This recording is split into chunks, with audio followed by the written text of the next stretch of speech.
Limbdi police station વિસ્તારના રાસકા ગામની સીમમાં કેનર રોડ ઉપર પેટ્રોલ ડીઝલની ચોરી કરતા 4 ઇસમો 34.40 લાખથી વધુ મુદ્દામાલ સાથે ઝડપી પાડવામાં આવ્યા છે.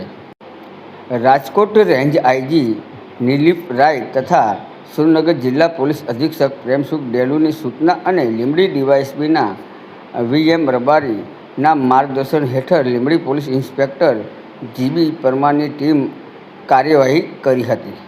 પોલીસ સબ ઇન્સ્પેક્ટર વીએમ કોડિયાતરને મળતી ચોક્કસ બાતમીના આધારે રાસકા ગામની સીમમાં દરોડો પાડી પેટ્રોલ ડીઝલની ચોરી કરતા 4 આરોપીઓને ઝડપી પાડ્યા હતા.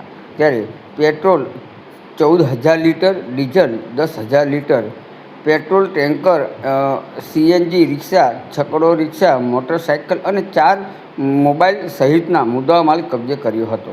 ત્યારે પકડાયેલા આરોપીમાં દિવ્યરાજસિંહ જાડેજા, દશરથસિંહ ઝાલા, સંજયભાઈ જયરામભાઈ તાવિયા અને જયદીપભાઈ અજમલભાઈ કોઠારિયાનો સમાવેશ થાય છે. સમગ્ર મામલે લીંબડી પોલીસે ગુનો નોંધી વધુ તપાસ અને કાયદેસરની કાર્યવાહી હાથ ધરી છે.